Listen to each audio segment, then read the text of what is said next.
গত এক মাস আগেই আমরা ঘোষণা করেছিলাম রাজ্যের সামগ্রিক সমস্যা নিয়ে, বিশেষ করে রাজ্যে যে দুর্বৃত্তায়ন চলছে এবং যেটা ভারতবর্ষের আর কোথাও আমরা দেখতে পাইনি, যেখানে অগণতান্ত্রিকভাবে একের পর এক রাজ্যের বিরোধী দলের নেতৃত্ব, বিরোধী দলের কর্মী, এমনকি সাধারণ খেটে খাওয়া মানুষ থেকে বুদ্ধিজীবী কোনো অংশের মানুষ পার পায়নি।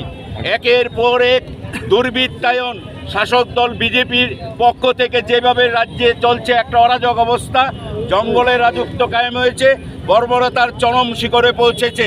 সেই আইন শৃঙ্খলার চরম অবনতি, রাজ্যের শিক্ষা ব্যবস্থা সম্পূর্ণ ভেঙে পড়েছে।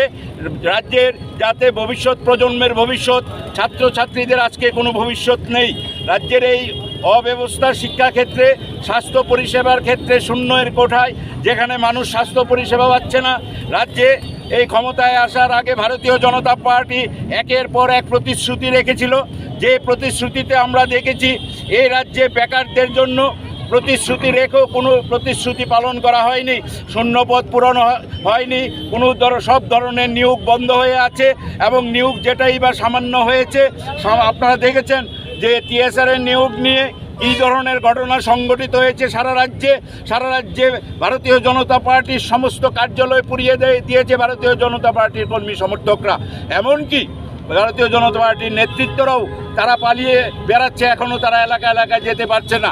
এমন চরম দুর্নীতি নিয়োগের ক্ষেত্রে কর্মচারীদের প্রতিশ্রুতি ছিল সপ্তম বেতন কমিশন দেবে। সপ্তম বেতন কমিশন তো দূরের কথা, 28% দিয়ে এখনও কর্মচারীরা পাবে ত্রিপুরা রাজ্যে। দেখা হচ্ছে না কর্মচারীদের স্বার্থ। শ্রমিকদের রেগার মজুরি দ্বিগুণ করার প্রতিশ্রুতি ছিল, রেগার মজুরি 1 টাকাও বাড়েনি। আপনারা দেখেছেন সোশ্যাল পেনশন, গরিব মানুষের সেই সোশ্যাল পেনশনটা দ্বিগুণ করার কথা ছিল, সেটাও করা হয়নি।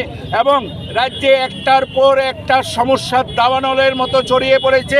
আর এই সরকার ক্ষমতায় থাকার জন্য শেষ যে নির্বাচন হয়েছে, যে পৌর নির্বাচনে যেখানে মানুষের ভোটাধিকার প্রয়োগ করতে পারেনি, কোনো অংশের মানুষ ভোট দিতে পারেনি, যে ধরনের সন্ত্রাস সংগঠিত হয়েছে, আমাদের প্রার্থীদের মারধর করে, এবং সেই যেদিন থেকে তৃণমূল কংগ্রেস এই রাজ্যে কাজ শুরু করেছে, আমাদের প্রিয় নেতা অভিষেক বন্দ্যোপাধ্যায় 2রা অক্টোবর আসার পরে, 2রা আগস্ট প্রথম আসার পরে তৃণমূল কংগ্রেস যখন কাজ শুরু করেছে, তখন একের পর এক আক্রমণ সংগঠিত হয়েছে।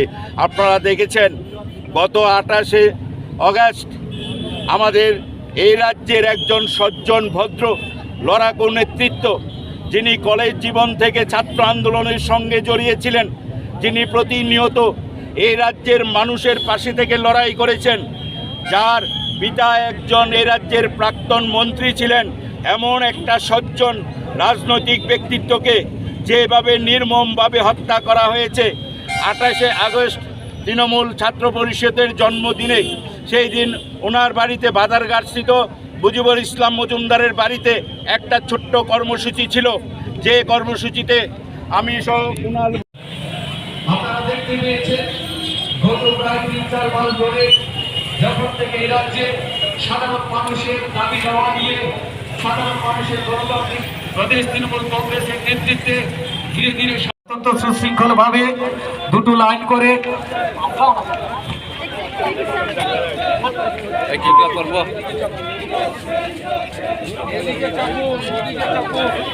আমি বুঝি না, মানে কেউ ফিরছে রাজভবন অভিযানের লক্ষ্যে ত্রিপুরা প্রদেশ তৃণমূল কংগ্রেসের মাননীয় কনভেনার শিশুবল ভৌমিক মহোদয়ের নেতৃত্বে আমরা ধীরে ধীরে আপনাদের সামনে দিয়ে এই রাজ্যের শ্রমিক, কৃষক, মেহনতি, সরকারি কর্মচারী সহ সকল অংশের মানুষের বিভিন্ন দাবি দাওয়া নিয়ে আমরা রাজভবন অভিযানের দিকে চলেছি। রাজ্যের সামগ্রিক আইন শৃঙ্খলার চরম অবনতি, প্রতিনিয়ত মহিলা নির্যাতন, ধর্ষণ, কার্যালয় পুড়িয়ে দেওয়া, সংবাদপত্রের অফিস পুড়িয়ে দেওয়া, সাংবাদিক নিগ্রহ এবং সাধারণ জনগণের উপর প্রতিনিয়ত আক্রমণ, হেনস্থা, তথা বাইক বাহিনীর দৌরাত্মের প্রতিবাদে এবং এই ঘটনার সাথে জড়িত দৃষ্টান্তমূলক শাস্তি